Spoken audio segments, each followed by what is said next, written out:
कल what we have done was कि हमने एक थ्रेट हंटिंग की एक्सरसाइज की थी on LockBit ransomware to be more precise. वो भी एक रियल वर्ल्ड सिनेरियो था कि लॉकबिट यूजुअली दुनिया के अंदर बहुत चला था और अभी रिसेंट उनके ऊपर क्रैकडाउन हुआ था। तो उसको बुनियाद बनाते हुए हमने पूरा का पूरा उस लॉकबिट के सिनेरियो के ऊपर हमने इंडिकेटर ऑफ अटैक से हंट किया था और चंद हमने माइटर के ऊपर से मैप करके किस तरीके से माइटर का सब में इस्तेमाल हुआ और at the end of the day with the utilization of MITRE we hunted. और फिर हल्का सा आपको क्यूरीडार का हवाला मिला था उसके बीच में कि हाउ यू पुट क्यूरीज। तो उसके ऊपर हमने एक जेनेरिक क्यूरीज वगैरह भी बनाई थी। फिर बाद में आगे आखिर में एक Q&A सेशन हुआ था और उसके बाद खत्म।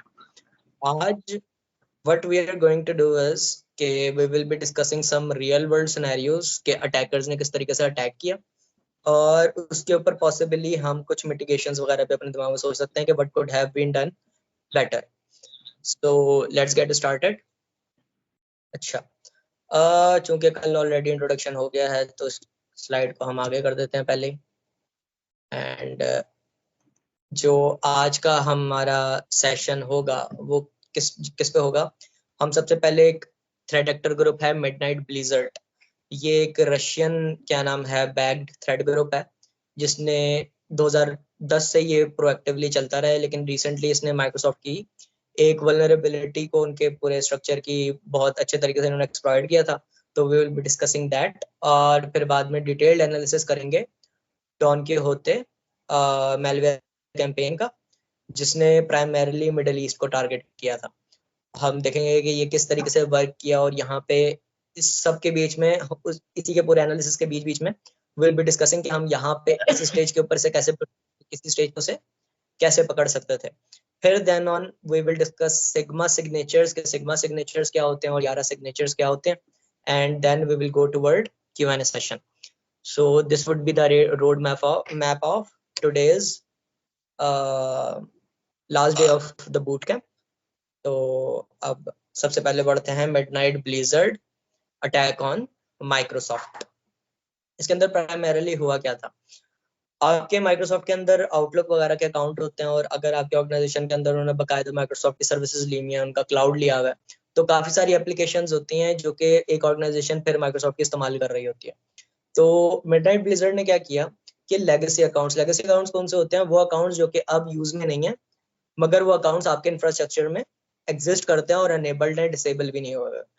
तो जो मल्टी फैक्टर ऑथेंटिकेशन जो थी ना वो बहुत रीसेंट डेवलपमेंट है कि हम मल्टी फैक्टर ऑथेंटिकेशन कर रहे हैं। लेकिन पुराने दौर में क्या होता था, नॉर्मल क्या नाम है पासवर्ड वाले होते थे। तो मिडनाइट ब्लिजर्ड ने क्या किया, उसने उन सारे अकाउंट्स को जो कि 2015 2016 से बने हुए होंगे उनके ऊपर ब्रूट फोर्स अटैक चला दिया, ब्रूट फोर्स पासवर्ड अटैक चला दिया। और वो ब्रूट फोर्स करते करते कुछ उन्हें ऑथेंटिकेशन मिली, कुछ के अंदर उन्होंने ब्रेक किया। फॉर इंस्टेंस उन्होंने किसी माइक्रोसॉफ्ट अकाउंट के माइक्रोसॉफ्ट टीम्स के अंदर ब्रीच कर दिया। अब एक बारी माइक्रोसॉफ्ट का एक प्रोटोकॉल चल रहा होता है OAuth protocol, authentication protocol. Authorization क्या करती है आपकी, वो ये करती है कि आपने एक जगह लॉगिन कर लिया तो उसके अगेंस्ट आपका एक टोकन जनरेट हो जाएगा जो कि बाद में आप किसी भी माइक्रोसॉफ्ट की दूसरी सर्विस के ऊपर जाओगे ना तो वो आपसे ऑथेंटिकेशन लेगा उस टोकन की, वहां पे आपको फिर से पासवर्ड नहीं डालना पड़ेगा। This is basically what happens in OAuth applications जो माइक्रोसॉफ्ट की होती हैं।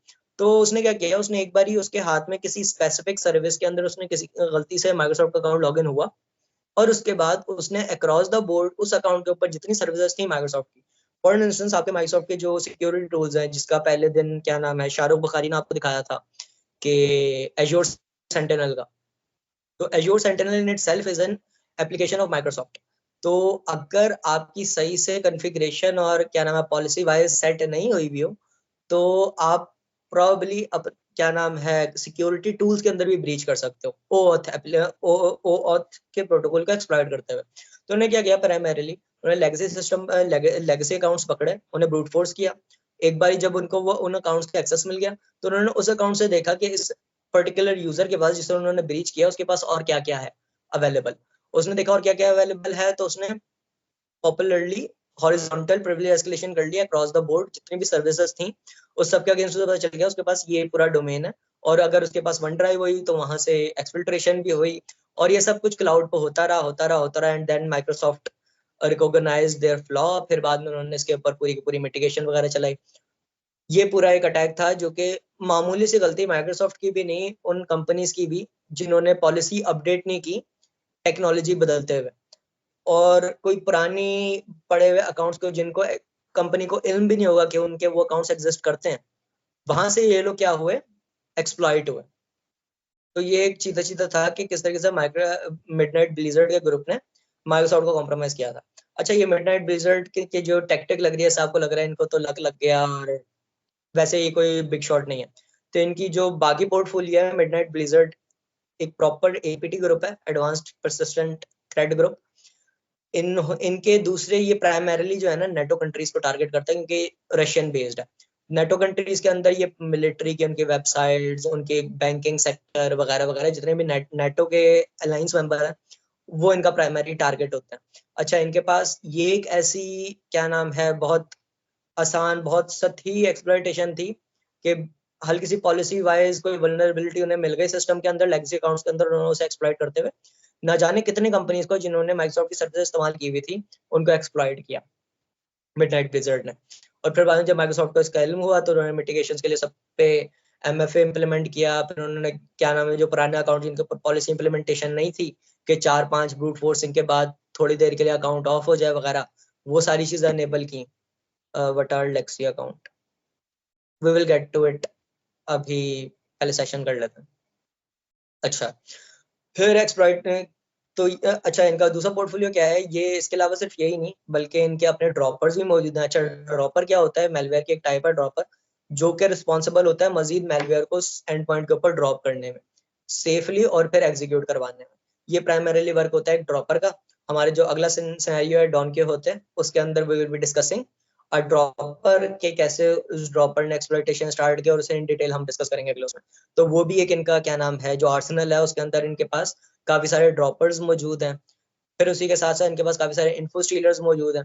इन्फो स्टीलर्स को चूंकि आगे नहीं है तो मैं भी हवाला दे देता हूँ हल्का सा। इन्फो स्टीलर क्या होता है, इन्फो स्टीलर ये होता है कि आपके कंप्यूटर के अंदर ना काफी सारे पासवर्ड जो होते हैं कैशे के अंदर सेव होते हैं हैश्ड फॉर्म में, मतलब कि वो इनक्रिप्टेड होते हैं, इनक्रिप्टेड फॉर्म के अंदर आपके एंड पॉइंट के ऊपर स्टोर्ड होते हैं। अब जो पोटेंशियल एक्सप्लॉइटर है या फिर जो भी हैकर है वो क्या करता है, वो आपके कंप्यूटर के अंदर उन पर्टिकुलर कैशे फाइल्स को आके रीड करता है और वहां से डिक्रिप्ट कर देता है हैश्ड फॉर्म में, और फिर बाद में उसके ऊपर ब्रूट फोर्स चला देता है डिक्रिप्ट करने के लिए। और वो जिस दिन डिक्रिप्ट हो जाता है, after section will be so where were we, yes, info stealer. तो वो वहां से फाइल रीड करके अपने पास ब्रूट फोर्स चला देता है। अच्छा, ब्रूट फोर्स करता है वो उसे डिक्रिप्ट करने के लिए, और जब वो डिक्रिप्ट हो जाते हैं उसके पास पासवर्ड, और तो फिर वो उन्हें इस्तेमाल कर लेता है। अच्छा, इन्फो स्टीलर का प्राइमरी जॉब क्या होती है, उस पर्टिकुलर एंड पॉइंट से जिसके ऊपर भी कंसर्न एंड पॉइंट के ऊपर वो इंस्टॉल हुआ है, वहां से बस पासवर्ड हैशेस जो हैं उसे बाहर ट्रांसफर करना। अच्छा, वो कौन कौन से होते हैं, दो तो प्राइमरीली बहुत ज्यादा फेमस है, हम डिस्कस कर लेते हैं। विंडोज के जो आप लॉग इन कर रहे होते हैं अपने कंप्यूटर के अंदर, तो उसके अंदर आपके ना कैशेड फॉर्म में पासवर्ड सेव हो जाता है which is located in lsass.exe। उसके अंदर लोकेट हो जाते हैं, आपके कैशेड फॉर्म में सेव हो जाते हैं। तो थ्रेट एक्टर क्या करता है, वहां से जाके आपके विंडोज के निकाल सकता है।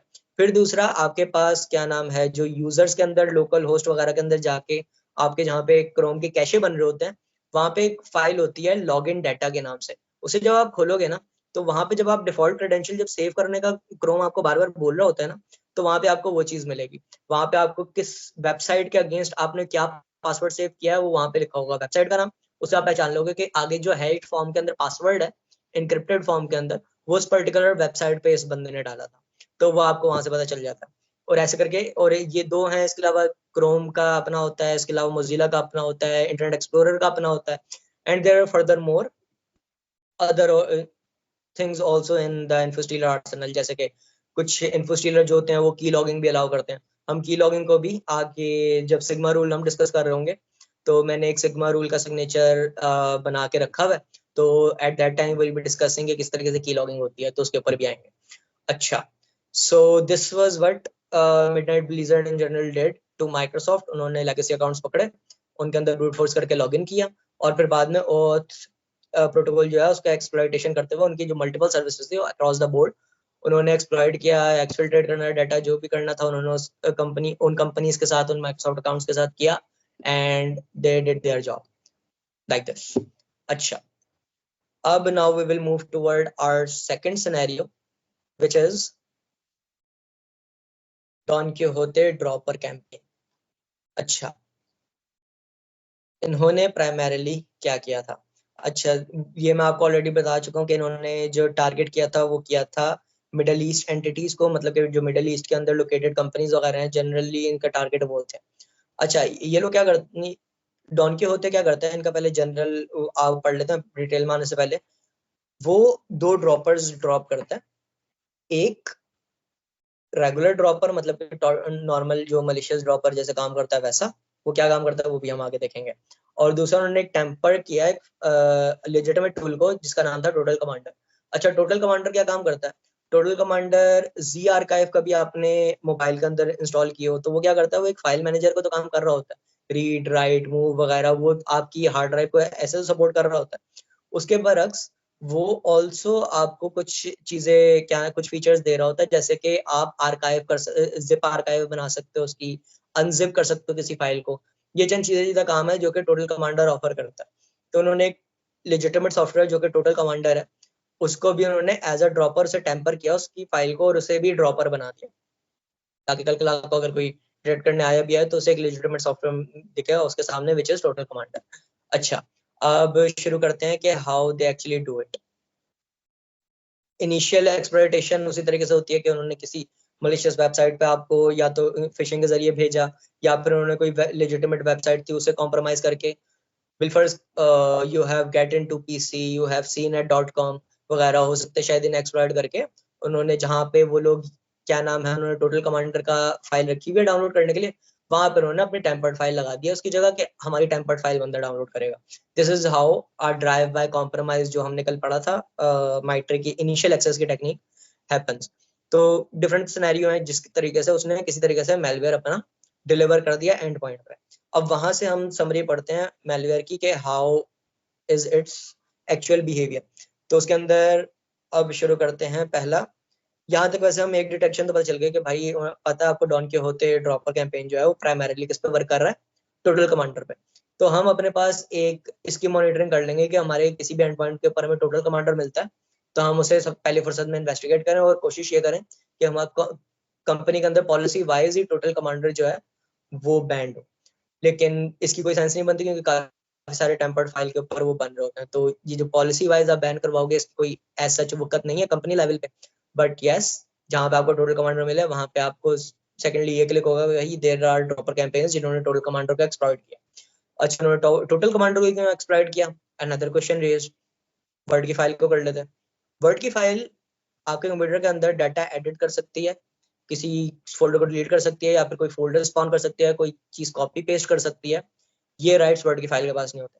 लेकिन टोटल कमांडर का चूंकि जनरल काम ही ये है और उससे एक्सप्लॉइटेशन के अंदर उन्होंने काम भी यही लेना है, तो उन वो डिफेंस इवेट करना उनका ज्यादा आसान होगा किसी ऐसी फाइल को लेके जिसका प्राइमरीली काम ही वो. अच्छा, अब सबसे पहले इन्होंने क्या किया इसके अंदर, अब आते हैं इसके उसके ऊपर बिहेवियर के ऊपर.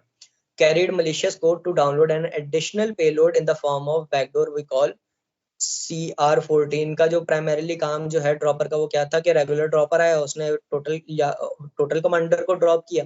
टोटल कमांडर ने जो है एक बैकडोर इंस्टॉल किया उस एंड पॉइंट के ऊपर जिसका प्राइमरीली जो सिक्योरिटी रिसर्चर्स है उन्होंने नाम दिया CR40.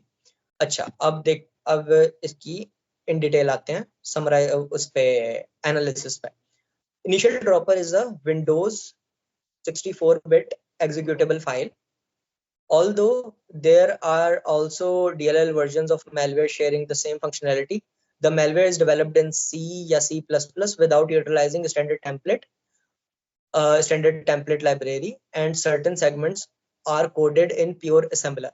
मैं बोला कि भाई जो इनिशियल जो ड्रॉपर है ना, इनका जो ऊपर रेगुलर ड्रॉपर लिखा हुआ है यहाँ पे, ये जो रेगुलर ड्रॉपर लिखा हुआ है, इसका उन्होंने बताया कि भाई ये जो है ना, ये एक जनरल जो विंडोज की एग्जीक्यूटेबल फाइल होती है ना 64 बिट्स पे रन होने वाली, उसी शेप में होगा, .exe होगा. और बना हुआ किससे है, मतलब कि इसके पीछे जो लैंग्वेज इस्तेमाल की थी रेड टीमर ने, वो क्या थी, सी या C++, और इसके अंदर कुछ सेगमेंट ऑफ कोड्स हैं जो कि प्रॉपर इन्होंने असेंबली के ऊपर राइट किए हैं। अच्छा, यहाँ पे एक क्वेश्चन रेज होता है, असेंबली में क्यों राइट किया? असेंबली चूंकि कंप्यूटर ज्यादा करीब होती है और ज्यादा आप कर्नल के साथ छेड़म छाड़ी कर सकते हो, रजिस्ट्री के साथ ज्यादा आपको फिजिबल हैंड मिल जाता है खेलने के लिए, तो इसलिए जो अच्छा एक्सप्लॉइट तस्वर किए जाते हैं वो ये है कि जो असेंबली के ऊपर लिखे हो, वरना पाइथन C++ के ऊपर C++ पे फिर भी अच्छे आपको एक्सप्लॉइट मिल जाएंगे, लेकिन प्राइमरीली पाइथन के ऊपर इतने कोई वो कॉम्प्लेक्स एक्सप्लॉइट नहीं होंगे, वो आपके क्या नाम है टूल्स वगैरह डिटेक्ट कर सकते हैं क्योंकि वो असेंबली लेवल के ऊपर जाके एग्जीक्यूट नहीं हो रहा है।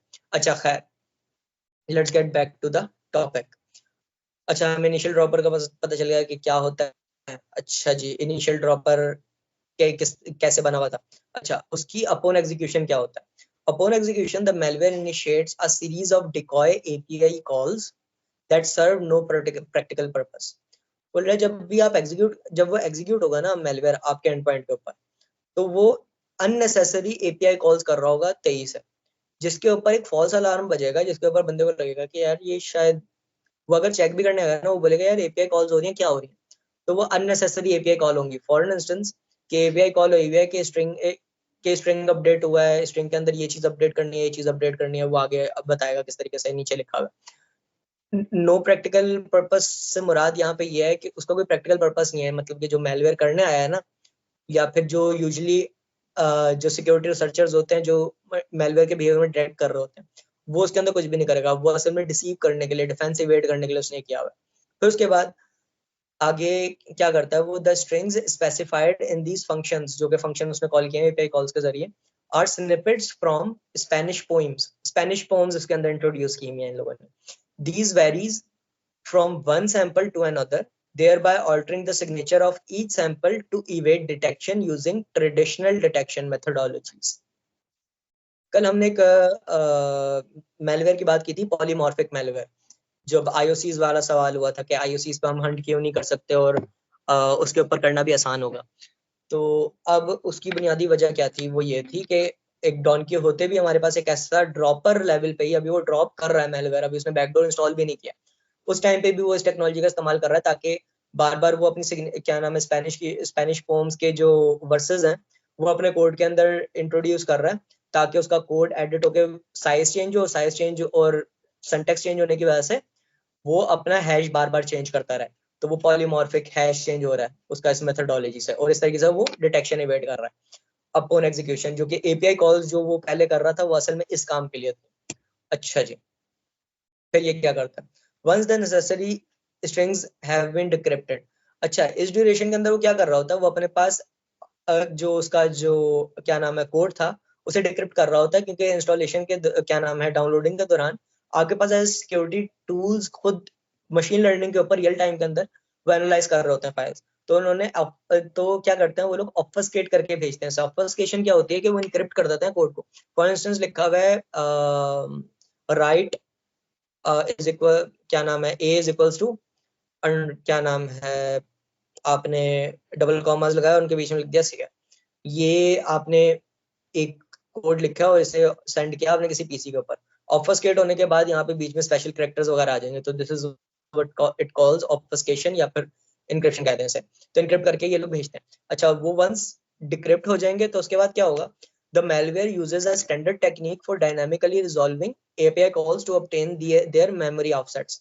उन्होंने मेमोरी ऑफसेट्स लेना शुरू किया, उन्होंने असेंबली जो लिखी हुई थी। अब मेमोरी ऑफसेट्स क्या होते हैं कि आपके सामने कोई क्या नाम है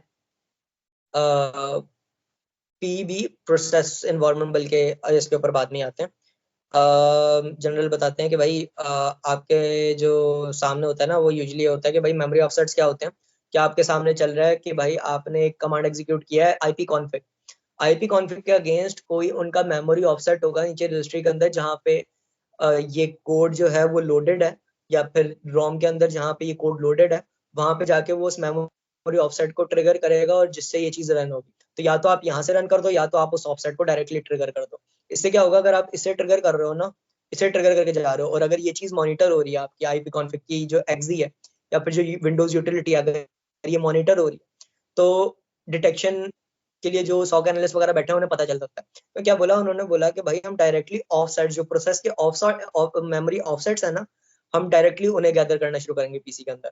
तो ये ड्रॉपर उन्हें गैदर करना शुरू हुआ।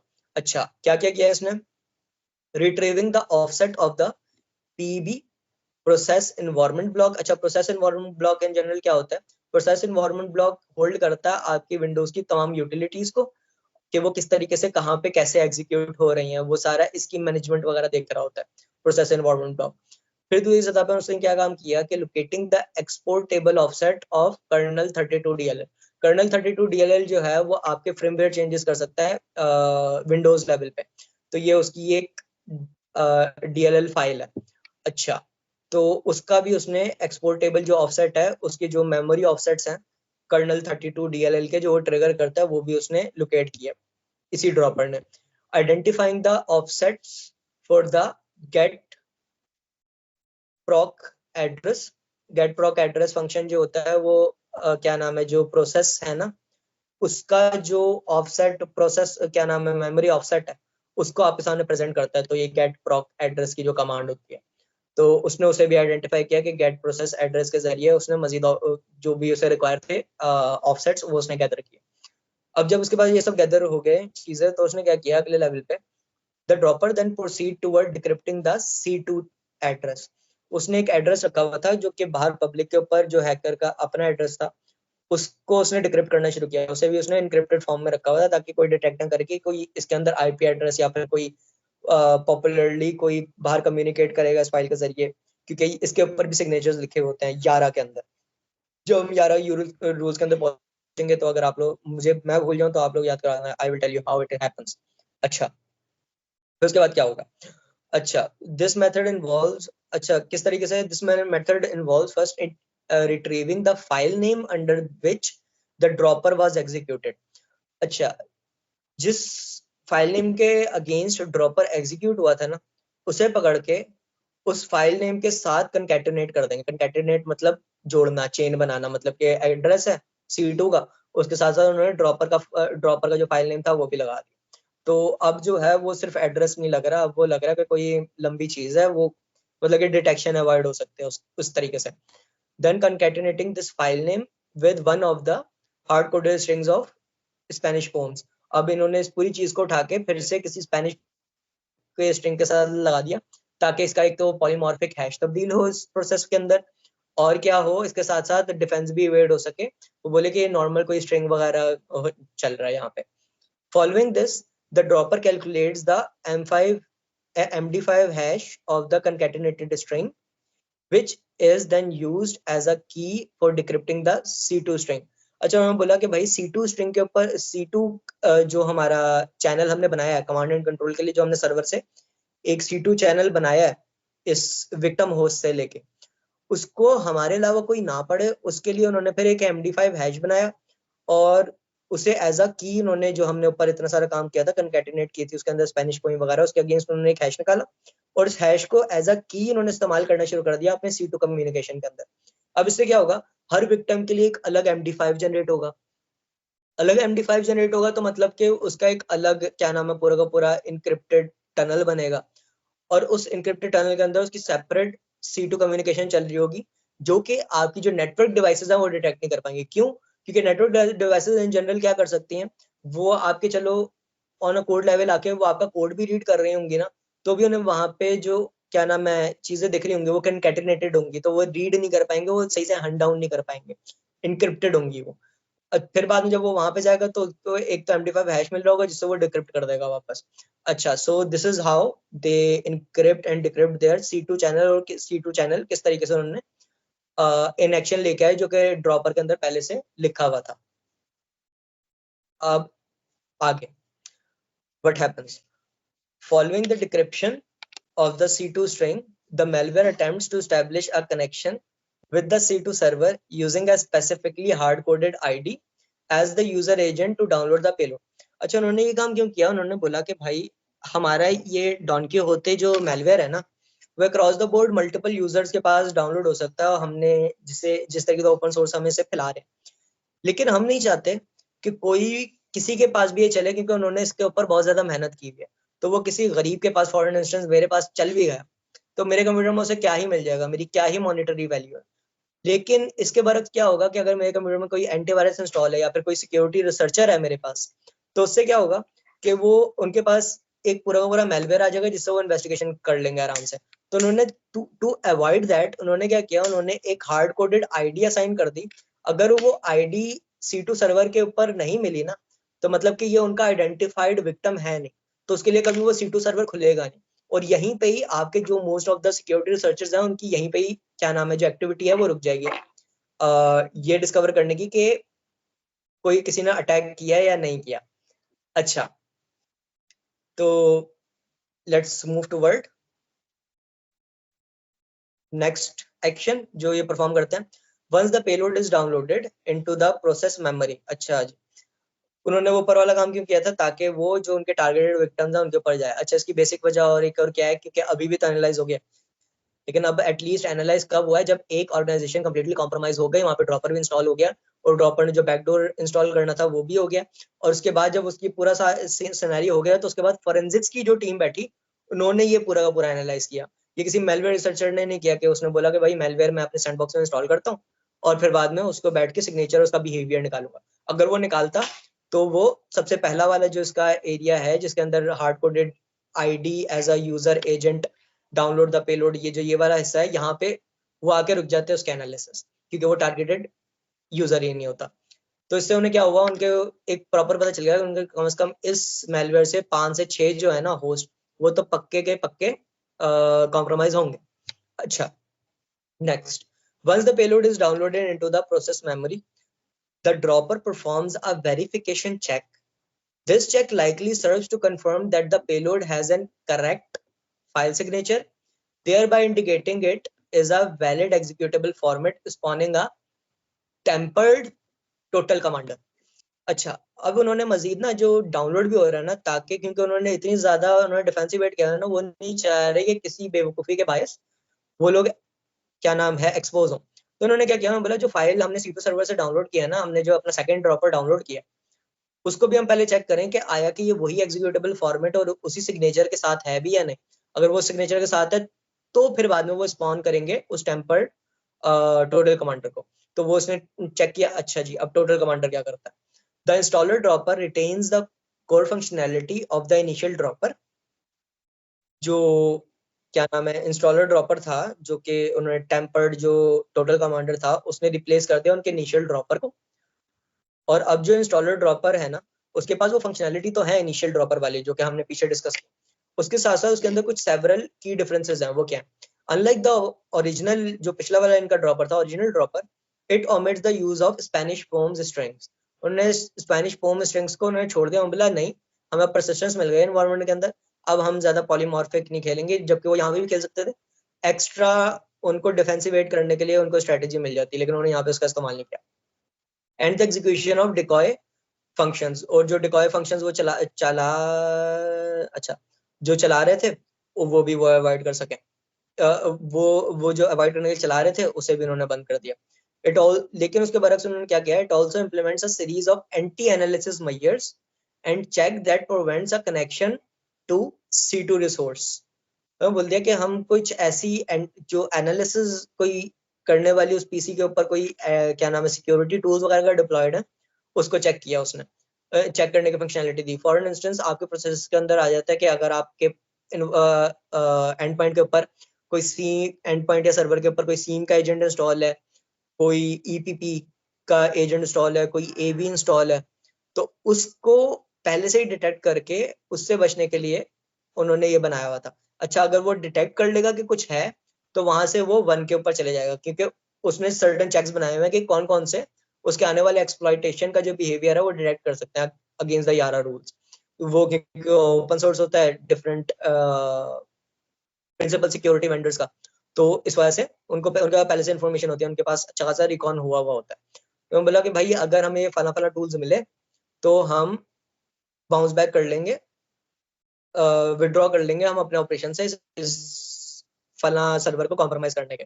अच्छा, वो क्या हो सकते हैं, बाउंस बैक कैसे करेंगे कि अपना जितना भी इनकी पूरी की पूरी जो इन्होंने अभी तक एक्सप्लॉइटेशन किया है ना, इन वापस इस पूरे को रिवर्स इंजीनियर करके वापस पॉइंट 0 के ऊपर आके वहीं पे फाइल छोड़ के नेटवर्क से एग्जिट हो जाएंगे ये लोग।